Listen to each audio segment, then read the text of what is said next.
and supporting him all along the way. I'm sure she was one of his biggest fans, but also one of the people that he trusted the most in terms of offering him advice.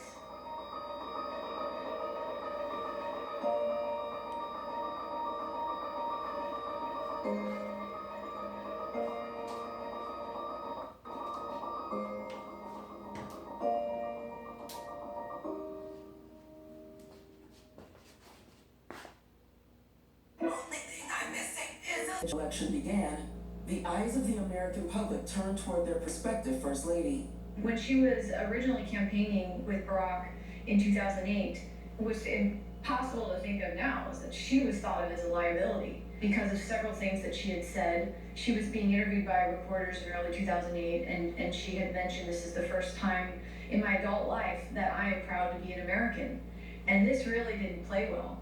People didn't like the fact that she was emphasizing race too much. Then her dissertation was published when she was a student, which emphasized how difficult it would be to be an African American in a white university. That also didn't play over very well. And there were caricatures of her as this angry black woman who was militant and was overly focusing on race. And they decided that they were going to basically give her a complete makeover, a complete image makeover, because they felt that she was coming across as too forceful. But that's part of who she was. If she wanted to defend her husband, she's a Harvard-educated lawyer, she would do it in a forceful and efficient and effective manner. But that wasn't playing across well given some of the other events that were going on at that time. And so they gave her this big image makeover, which they unveiled at the Democratic Convention in August of 2008. And it was really successful. As I tucked that little girl in and her little sister into bed at night, you see, I think about how one day they'll have families of their own. And how one day they and your sons and daughters will tell their own children about what we did together in this election. They'll tell them how this time we listened to our hopes instead of our fears. In her speech, and she was a great speaker, just as Barack is, she mentioned family quite a bit. She really emphasized her maternal role, and she exuded a lot of warmth. And it was really natural this week. How this time, in this great country where a girl from the south side of Chicago can go to college and law school, and the son of a single mother from Hawaii can go all the way to the White House. And we committed ourselves. And one of the things that people say when they think about Michelle Obama is her authenticity and how honest she is, how frank she is. And this came across really effectively in this particular speech, but also in other campaign speeches that she has done subsequently. So tonight, in honor of my father's memory and my daughter's future, out of gratitude for those whose triumphs we mark this week, and those whose everyday sacrifices have brought us to this moment, let us devote ourselves to finishing their work. Let us work together to fulfill their hopes, and let's stand together to elect Barack Obama, President of the United States of America. Thank you. God bless you, and God bless America. They felt that without sort of making her over as just the person that she was, I think the problem was the sides of her that were maternal and warm weren't really shining through. And they felt that they needed to tap into these sides. It wasn't that they completely changed her personality. It's that they sort of edited her personality. It's an edited version of the way she really is, which she was able to later reveal, just being a little bit more frank, more honest about things. And her honesty actually just appealed to people. Now you know why I asked her out so many times, even though she said no. You want a persistent president. Michelle, Malia, and Sasha traveled the length of the country during what was a grueling campaign schedule. Delivering speeches, hosting fundraisers, Michelle did her part to support Barack, but it wasn't without its challenges. The campaign experience was draining for all of Barack Obama. Obama's family. They were constantly on the road and having to deal with, raising kids on the road. Michelle Obama was having to give a lot of speeches. And this kind of carried on into the 8 years that she was in office. I mean, she was exhausted. And he talked about how she was looking forward to being able to do so many things that she couldn't do before. I mean, it was something that, she really gave up a lot in order to support him and for this goal of achieving something for the greater good. I mean, I think she really felt that this was something that she needed to chip in on and be supportive of. Not because she really wanted to do it, that this would have been her first choice, but she just felt it was the right thing to do. I think she knew that everything, starting from the campaign to the way she adjusted her image for the campaign, to the way she kind of adjusted her image to be this new type of first lady, all of this stuff was a huge sacrifice to her. This wouldn't have been her choice. This wouldn't have been what she wanted to do. She didn't have these types of political aspirations. But I think she saw this as all part of something that needed to be achieved just for the greater good of U.S. Society, political culture. Just the country at this time needed optimism and needed these types of policies. The actual night itself, there was quite a bit of optimism because Obama was going into the night with a lead in the polls by 5 to 10%. And there was a feeling that his campaign had been very dynamic and that he was likely to flip some states. So in the end, you had him winning 338 electoral votes, winning 52% of the vote, and he flipped 7 states that had been previously in the hands of Republicans. And that was significant. I think some of the most significant wins were in the Rust Belt, namely Ohio, but also Virginia, of course, North Carolina, and Florida. And these wins came out earlier in the night, and it became clear he was going to be the winner. But election night, the electoral victory was, for many people, one of the greatest moments for them. And they probably agreed with what Michelle Obama had said earlier that year, that it was a moment where Americans felt proud. It was definitely a moment for minorities, the African American community, even the Hispanic community, that they felt that they had achieved something. It was just one of the most impressive things that the U.S. had accomplished.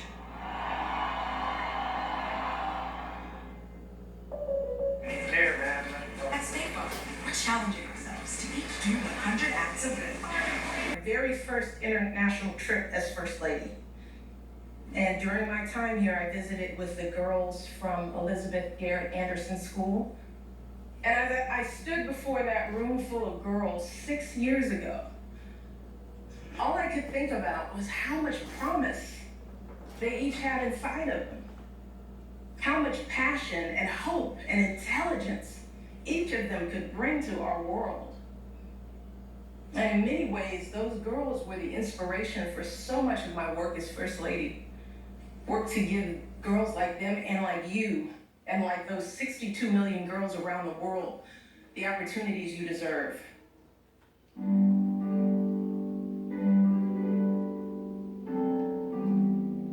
On a cold January morning in 2009, Barack Obama was inaugurated as the 44th President of the United States. Standing close by his side, holding the Bible he swore his oath upon, was America's new First Lady.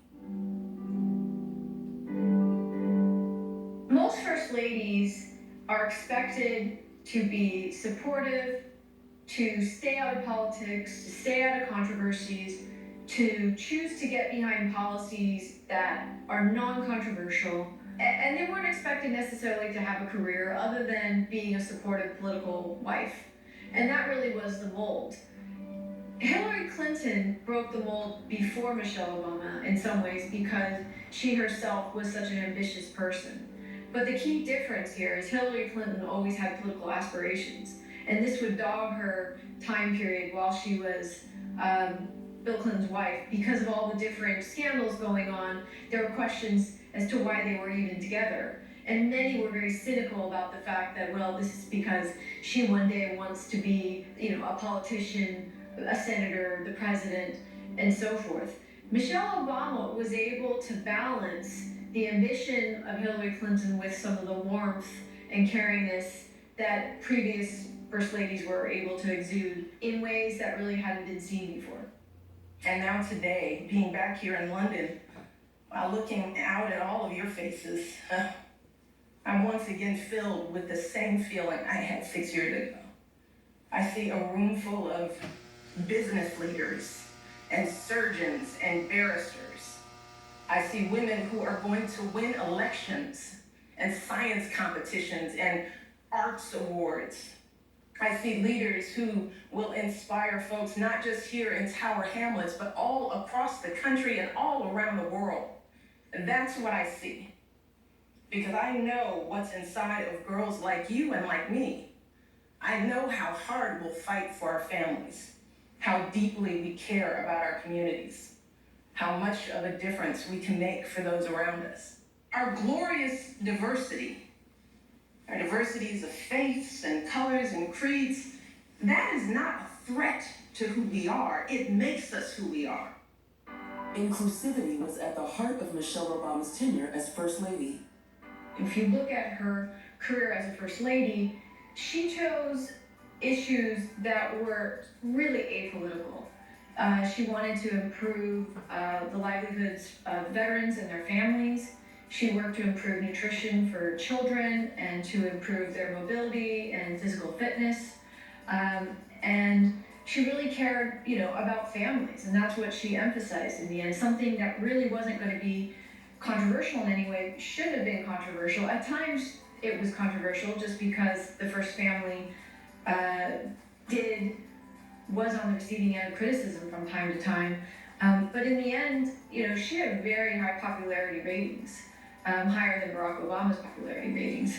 And now, as people are looking back on her career as a First Lady, she's one of the most well-loved First Ladies in history, and one of the most admired people in the U.S. just recently. During her time as First Lady, Michelle Obama focused on 4 key initiatives: Let's Move, Reach Higher, Joining Forces, and Let Girls Learn. Let's Move promoted healthy living to children. Kids, you guys, young people, you guys have my heart. And I said this in Belfast earlier, it's so true.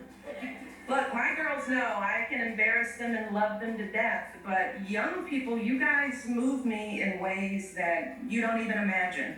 Michelle Obama's views were in line with Barack Obama about inclusivity and equality, and she knew that there were very high levels of inequality in the U.S. still that really affected children. And one way of improving this was to ensure that children had access to healthy foods.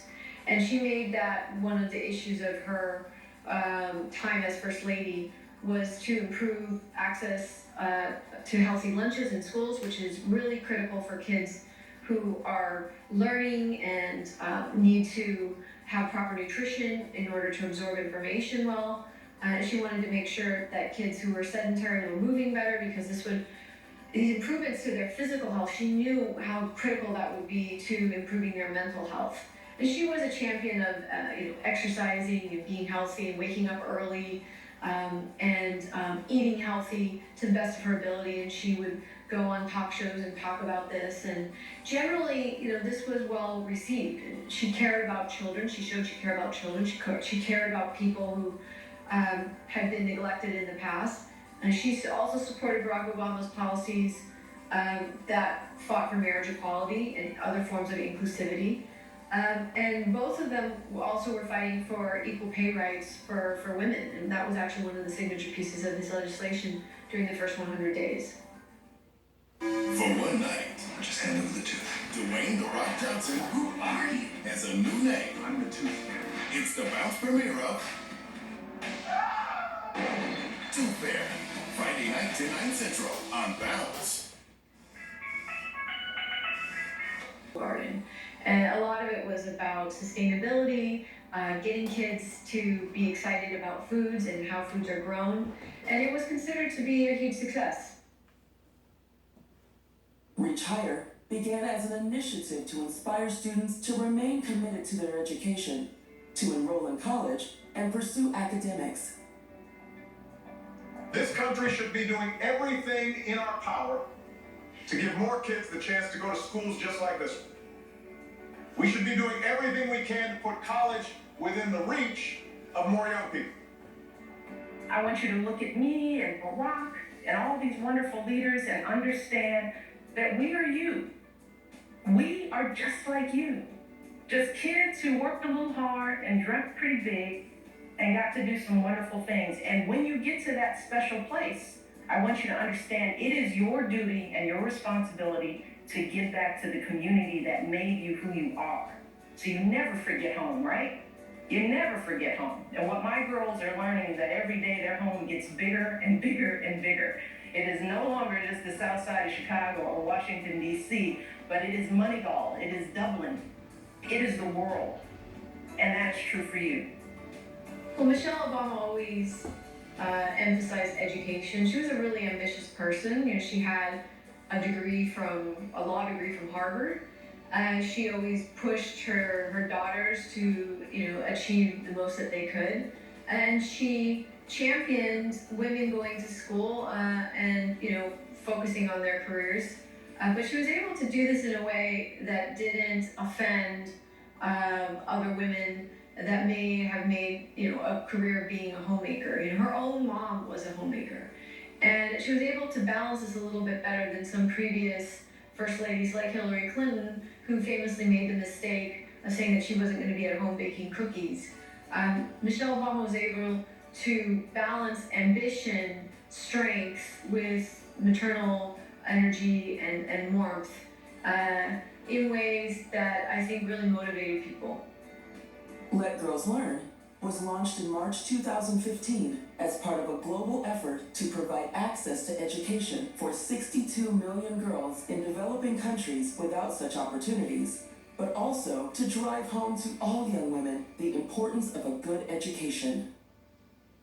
And I'm here because when I look out at all of these young women, I see myself. I may come from a country that's an ocean away, but man, I'm a bit older than you all. Yeah, I am. I know I don't look it, but I'm just a little older. When I was growing up, there were very few Black women at high levels in business or politics or science on TV. So I didn't have many professional role models to look up to. And I have a feeling that my experience might feel similar or familiar to some of you. Maybe you look at the leaders in your businesses and laboratories and government and wonder whether there's a place for someone like you. Maybe you've heard about the kinds of tutors and prep courses and other advantages that wealthier students can afford. And you wonder how you ever will compete. Maybe you feel like no one's paying attention to you, like you're lost in the shuffle at home or in this huge city. And you wonder whether it's worth it to even aspire to be something great. And maybe you read the news and hear what folks are saying about your religion, and you wonder if people will ever see beyond your headscarf to who you really are, instead of being blinded by the fears and misperceptions in their own minds. And I know how painful and how frustrating all of that can be. I know how angry and exhausted it can make you feel. But here's the thing. With an education from this amazing school, you all have everything you need to rise above all of the noise and fulfill every last one of your dreams. And it is so important that you do that, not just for yourselves, but for all of us. Because you all have a unique perspective. You have a unique voice to add to the conversation. You know what it's like when a family struggles to make ends meet. You know what it's like to be overlooked and underestimated because of who you are or what you believe in or where you come from. And the world needs more girls like you growing up to lead our parliaments and our boardrooms and our courtrooms and our universities. We need you. We need people like you tackling the pressing problems we face: climate change and poverty, violent extremism, disease. And while all of that might sound a little daunting, I just want you to remember that you don't have to do this alone. There are millions of people like me and my husband, Dr. Ogden, and so many leaders here in the United Kingdom and all around the world who are standing with you. We are doing everything we can to break down the barriers that stand in your way. We want to make sure that every door is open to girls like you, and not just here in England, not just in America, but in every corner of the globe. And that starts with making sure that every girl on this planet has the kinds of opportunities you all have to get the education and to succeed. As you've heard, right now there are more than 62 million girls around the world who are not in school. Girls whose families don't think they're worthy of an education or they can't afford it. Girls who live too far away from the nearest school and have no transportation. Girls like Malala Yousafzai, who are assaulted, kidnapped, or killed just for trying to learn. And this isn't just a devastating loss for these girls. It's a devastating loss for all of us who are missing out on their promise. One of these girls could have the potential to cure cancer, or start a business that transforms an industry, or become the next president or prime minister who inspires her country. But if she never sets foot in a classroom, chances are she will never discover or fulfill that potential. It's time for society, but particularly for women, because so many years women didn't. If you love everything about where you live except super slow internet, And I want girls to start practicing that at a very early age, not being so selfless that they can't look out for themselves. Helping people is what great nations and great people do. Again and again, Michelle Obama has repeated her ethos that the strong bonds of family are essential to the betterment of oneself and also the greater good of society. This is an ethos that the former First Lady fashioned her own life upon. It was clear to the world each and every day that the Obama administration held office, that the Obamas, as the first family, shared an unparalleled love and closeness. You are supported by such wonderful families and such strong communities and traditions. Those things, just understand, don't ever take those things for granted, because all of that gives you that strong foundation that you are going to need. A foundation that's going to allow you to become anything that you want to be, because it really starts with family. You know, I am here because I came from a strong foundation all the way in Chicago. And it has lifted me up, my family, my community, to be able to stand here today as First Lady of the United States.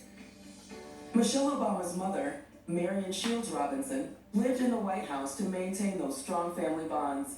Michelle Obama is incredibly close to her mother, and she always admired her mother. Her mother was always there for her, you know, at home cooking every meal, and she had a really, really idyllic upbringing. And this close-knit family, in some ways, it was something that Barack Obama lacked because his parents had split up and he moved around quite a bit.